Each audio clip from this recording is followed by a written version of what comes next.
pueblo y no para un sector. Por eso es que repito que la letra en sí misma a cualquiera de nosotros nos convierte en auténticos ignorantes. Ahora preguntamos, ¿es válida esa acción que tomaron los generales de rebelarse en contra de Pedro Castillo? No, al contrario, es de traición al jefe supremo de las Fuerzas Armadas y presidente responsable de su nación. Artículo 140.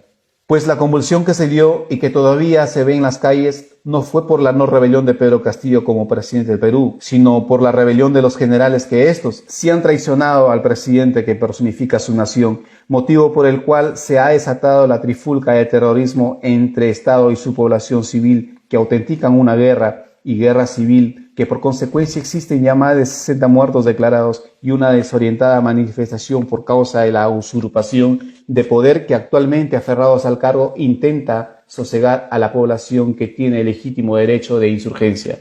Y entonces, ¿existe usurpación? Claro que sí existe, pero es por Dina Boluarte y todos sus ministros que actualmente se convierten en cómplices por seguir y aceptar ese mismo rumbo equivocado de aferrarse a un poder que el pueblo no se los dio, que no tiene ni legitimidad ni legalidad, mucho menos la mínima aprobación del pueblo. Y entonces volvemos con la pregunta, ¿acaso son los generales los auténticos rebeldes que sí configuran traición a la patria? La respuesta es sí. Porque si no son capaces de brindar obediencia al presidente de su país, al cual llaman jefe supremo de las Fuerzas Armadas, ¿creen que estos señores podrían defender al país en cualquier conflicto que a los exteriores llegaría a tener? Y ahora nos pasamos al proceder del Poder Judicial. ¿Fue sensato y justificable el proceder del Poder Judicial sobre el supuesto caso de rebelión del presidente Pedro Castillo? No, y les diré por qué.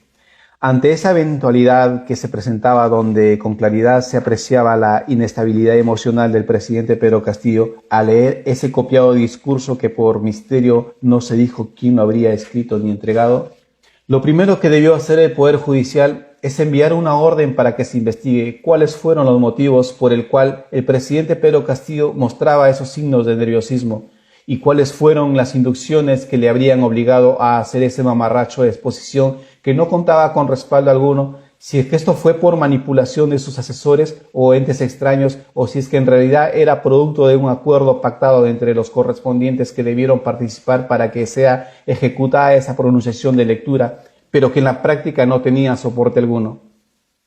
Distinto a eso, se dejó que las órdenes humillantes de arresto dieran protagonismo a un mamarracho de ejecuciones que se impusieron en un ridículo accionar por parte de sus escoltas que le intervinieron, que en ese momento llevaron secuestrado al primer hombre del país.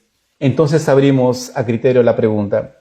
¿Ese es el Poder Judicial que actúa para dar paso a una adecuada intervención que vele por la justicia, empezando por la protección de y para el titular de la nación? ¿Es que es así como se debió actuar?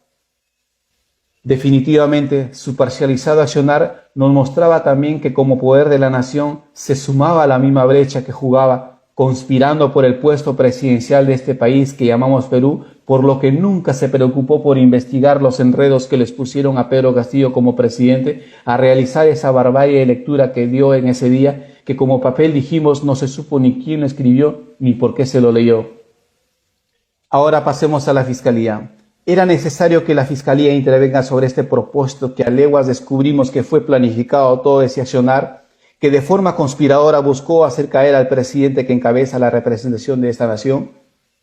Sí era necesario que intervenga la Fiscalía, pero no para llevársele como culpable, sino para investigar a los responsables que estuvieron detrás de ese atentado en contra del hombre que personifica a nuestra nación. Y de paso déjeme preguntar una vez más, porque ya lo hicieron, ¿para quién trabaja esta fiscal?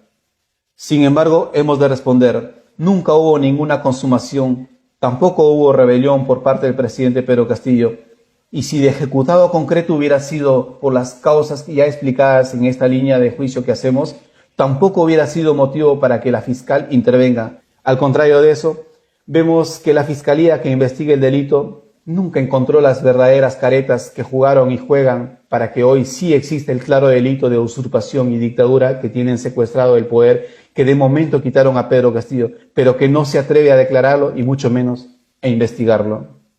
Otra vez preguntamos, ¿por qué ya lo hicieron? ¿Para quién trabaja esta fiscal?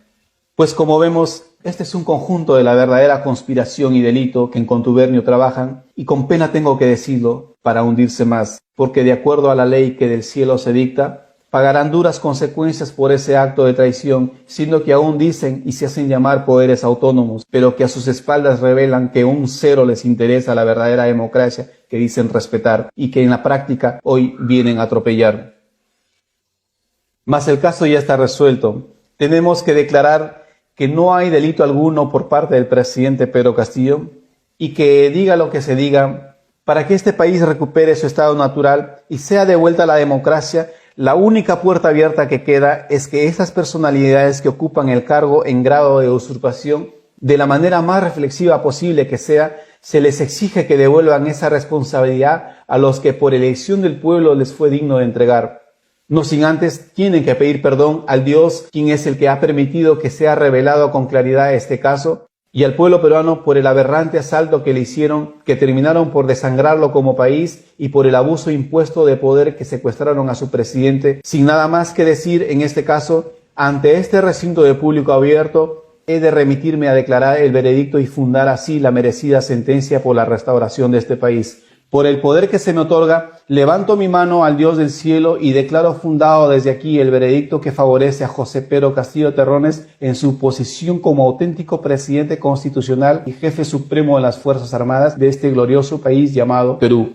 Y declaro sentencia sobre sus poderes competentes que de manera inmediata restituyan a José Pedro Castillo Terrones en el grado supremo de presidente constitucional del Perú, obligando a diluir todo arribo de usurpación que ostentan las esferas que de indignos entramparon a este país. Dicho y concluido mi mensaje, declaro que habré liberado mi espíritu delante del único Redentor Dios que quiso poner juicio sobre esta nación llamado Perú. Y desde este momento declaro, dejan de ser ingenuos e inocentes a la vez todo responsable que hizo de protagonista sobre esta conspiradora situación que vino temporalmente a remover al Perú. Gracias.